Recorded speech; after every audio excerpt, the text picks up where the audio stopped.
Welcome to ధర్మ సందేహాల TV. Karthika మాసంలో పౌర్ణమి రోజు జ్వాలాతోరణం ఎందుకు చేస్తారు? పిల్లలున్నవారు ఖచ్చితంగా ఇలా చేయండి. అలా చేస్తే మీ పిల్లలకున్న దోషాలన్నీ తొలగిపోతాయి. పవిత్రమైన కార్తీక మాసం ఎన్నో విశిష్టలకు నెలవు. ఈ మాసమంతా ప్రతిరోజు ఓ పర్వదినమే. ఇక కార్తీక పౌర్ణమి నాడు ఆలయాలని భక్తులతో కిటకిటలాడుతూ ఉంటాయి. అదే రోజు సాయంత్రం ఆలయంలో జ్వాలాతోరణం నిర్వహిస్తారు. దీనిని కళ్ళతో దర్శించినంతనే సకల పాపాలు నశిస్తాయంటారు. ఎంతో మహత్తరమైన విశేషాలున్న జ్వాలాతోరణం అసలు ఎందుకు చేస్తారు? దీని నుంచి వచ్చే భస్మాన్ని ధరించటం వల్ల ఎలాంటి ప్రయోజనాలు ఉంటాయో ఇప్పుడు ఈ వీడియోలో తెలుసుకుందాం.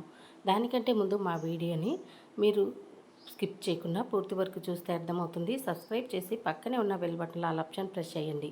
కార్తీక పౌర్ణమి నాడు శివాలయాల ముందు 2 కర్రలతో నిలువుగా పాతి ఉంచుతారు. వాటికి ఇంకో కర్రను అడ్డంగా పెడతారు. దీనికి గడ్డిని చుట్టి ద్వారంలా తయారు చేస్తారు.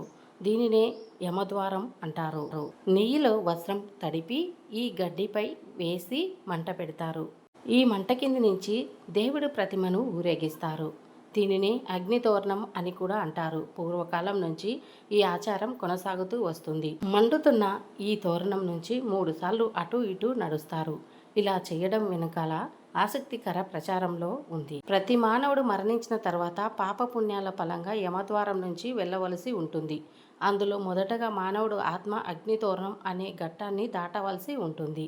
ఎవరైతే భూలోకంలో కార్తీక పౌర్ణమి నాడు జ్వాలాతోరణాన్ని దర్శించుకుంటారో వారు యమలోకంలో ఈ శిక్ష నుంచి తప్పించుకోవచ్చని, వారికి యమద్వారం చూడాల్సిన అవసరం రాదని ఆధ్యాత్మిక గురువులు అంటున్నారు. ఇక పరమేశ్వరుడు అనుగ్రహం కోరుకునే వారు కూడా కార్తీక మాసంలో ఖచ్చితంగా ఈ తోరణం దాటుతూ ఉంటారు. జ్వాలా తోరణాన్ని వెలిగించిన తర్వాత దాని నుంచి వచ్చే భస్మం ఎంతో శక్తివంతమైనదని చెప్తారు. దీనిని ఇంటికి రక్షగా ఉంచడం వల్ల ఎలాంటి ప్రేత భయాలు దరిచేరవు. అలాగే చిన్నపిల్లలున్న వారి ఇంట ఈ భస్మాన్ని ఉంచుకుంటారు. నరదృష్టి, ఇతర నెగిటివ్ ఎనర్జీ నుంచి ఈ భస్మం రక్షిస్తుంది. కాలిపోయిన తోరణం మిగిలిపోయిన గడ్డిని ఇంటి చుట్టూ గడ్డివాములో ధాన్యం గారంలో ఉంచుకుంటారు. దీనివల్ల వారింట సుఖశాంతులు వెల్లువిరుస్తాయని నమ్ముతారు. శివపార్వతుల ఊరేగింపుతో పాటు జ్వాలాతోరణం కింద నడిచినప్పుడు పరమేశ్వర, ఇప్పటి వరకు నేను చేసిన పాపాలు ఈ మంటల్లో దహనమైపోవాలి. ఇకపై ఎలాంటి తప్పులు చేయకుండా ఉండేలా అనుగ్రహించు అని మనస్ఫూర్తిగా నమస్కరించుకోండి. జ్వాలాతోరణం భస్మాన్ని బొట్టుగా పెట్టుకుంటే భూత ప్రేత పిశాచాల బాధలు తొలగిపోతాయి. మీ పిల్లలు భస్మాన్ని ధరిస్తే చాలా మంచిది. ఆరోగ్యం బాగలేదు, అప్పుడు ఈ భస్మాన్ని నుదుటిన పెట్టి చంద్రశేఖర అష్టకాన్ని పఠిస్తే వారికి ఉన్న గండాలన్నీ తొలగిపోతాయి. పిల్లలున్నవారు ముఖ్యంగా ఈ భస్మాన్ని ఇంటికి తెచ్చుకోవాలి.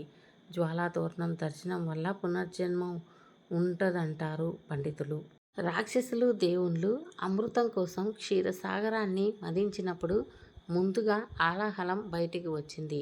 సమస్త సృష్టిని నాశనం చేసే ఆ విషయం నుంచి కాపాడమని దేవతలందరూ పరమేశ్వరుని ప్రార్థించారు. అప్పుడు పార్వతీదేవి అనుమతితో శివుడు ఆ విషయాన్ని సేవిస్తాడు. ఆ సమయంలో తన భర్తకి ఎలాంటి మృత్యు దరిచేరకూడదని భావించి పార్వతీదేవి జ్వాలాతోరణానికి నమస్కరిస్తుందని చెబుతారు.